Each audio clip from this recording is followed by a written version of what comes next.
Hi hello friends, welcome. எல்லாரும் எப்படி இருக்கீங்க? இன்னைக்கு நம்ம கேப்சிகம் வச்சு ஒரு சாம்பாரும் ஒரு உருளைக்கிழங்கு ஃப்ரெஷ் பட்டாணி போட்டு ஒரு காரக்கறியும் பார்க்கலாம். பருப்பு கொஞ்சம் ஒரு 100 கிராம் எடுத்து கழுவி எடுத்துருக்கிறேன். பெருங்காயம், மஞ்சள் தூள், ஒரு அரை ஸ்பூன் ஜீரகம், அரை ஸ்பூன் சோம்பு, வெந்தயம் சேர்த்துக்கலாம். போட்டு நல்லா ஒரு 3-4 விசில் வச்சிடலாம்.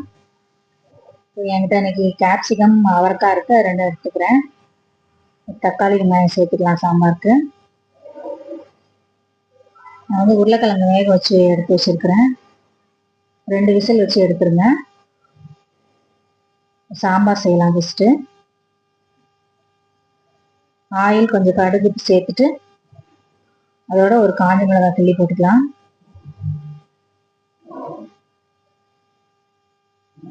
கொஞ்சம் வெந்தயம், அதோட கொஞ்சம் கருவேப்பிலை, ஆனியன் சேர்த்து வதக்கிடலாம். பெரிய வெங்காயம் தான் எடுத்துருக்கிறேன். சின்ன வெங்காயம் இருந்தால் கூட சேர்த்துக்கோங்க.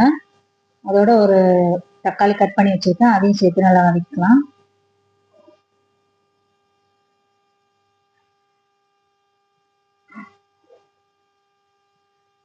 அதோட ஒரு 1/4 ஸ்பூன் மஞ்சள் தூள், ஒரு 3 டீஸ்பூன் சாம்பார் தூள் சேர்த்துக்கிறேன். வீட்டில் அரைச்சதான், ஸோ 3 டீஸ்பூன் சேர்த்துக்கிறேன். உப்பு போட்டுக்கோங்க. புளி தண்ணி கரைச்சி விட்டுக்கலாம். புளி ஒரு கோலி குண்டு அளவு எடுத்து ஊற வச்சுருங்க.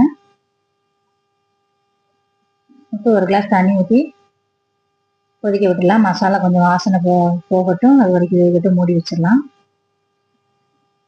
இந்த பாயில் பண்ணியிருக்கிற உருளைக்கிழங்கு உரிச்சிட்டு அதை வந்து கட் பண்ணி எடுத்துக்கலாம். ஃபஸ்ட்டு உருளைக்கிழங்கு காரக்கறிக்கு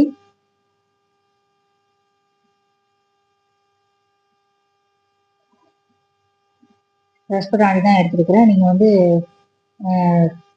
காஞ்ச பட்டாணி எடுத்துருந்தீங்கன்னா அதை வந்து ஊற போட்டுக்கோங்க. ஃபஸ்ட்டு ஒரு 3 மணி நேரம் ஊற போட்டு வேக வச்சு எடுத்துக்கோங்க தனியாட்டும். ஃப்ரெஷ் பட்டாணி இல்லைன்னா இது நல்லா மசாலா நல்லா கொதிச்சிருச்சு. அதோட கேப்சிகமும் அவரைக்காய் கட் பண்ணி வச்சிருக்கிறேன், அதோட சேர்த்து நல்லா வேக போட்டுடலாம். ஒரு 1 நிமிஷம் மூடி போட்டு கொதிக்க விட்டுக்கோங்க. அப்புறம் நம்ம பருப்பு வெந்துருச்சு, அதையும் இதோட சேர்த்துக்கலாம். நல்லா கடைஞ்சிட்டு சேர்த்துக்கோங்க. அவ்வளோதான். இன்னும் ஒரு 5 நிமிஷம் கொதிக்கட்டும். நல்லா கூட கொஞ்சம் பெருங்காயம் சேர்த்துக்கலாம்.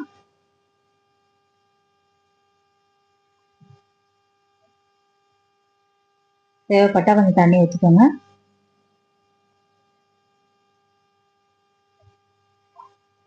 பெருங்காயம் போட்டு கொஞ்சம் நேரம் கொதிக்கட்டும்.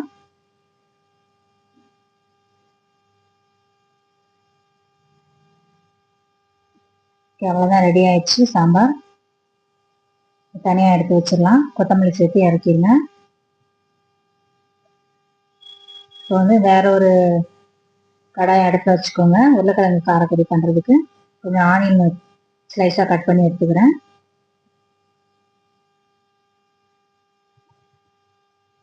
கடாயில் ஒரு 2 டேபிள் ஸ்பூன் ஆயில் வச்சுக்கோங்க.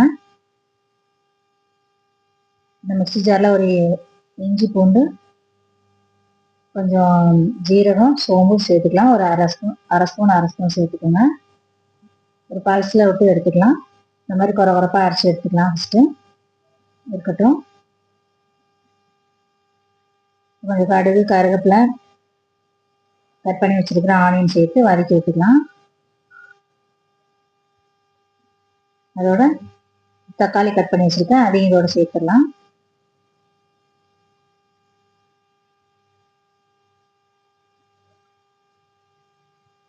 நம்ம அரைச்சி வச்சிருக்கிற ஜிஞ்சர் கார்லிக் வந்து இதோட சேர்த்து வதக்கிடலாம். ஃபஸ்ட்டு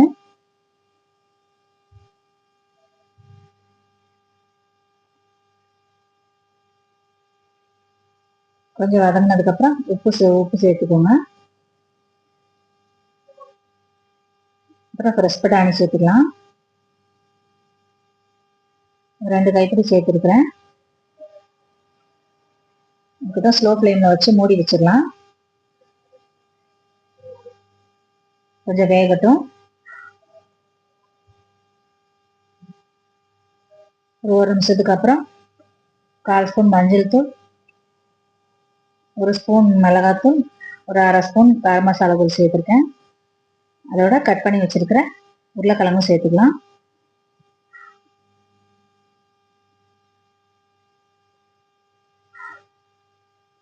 லைட்டாக தண்ணி தெளிச்சு விட்டுக்கோங்க.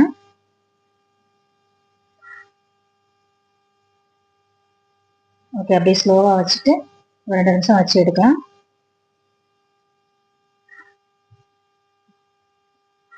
நல்லா மசாலாலாம் வந்து நல்லா வாசனை வருது. சூப்பராக இருக்கும். செஞ்சு சாப்பிட்டு பாருங்க.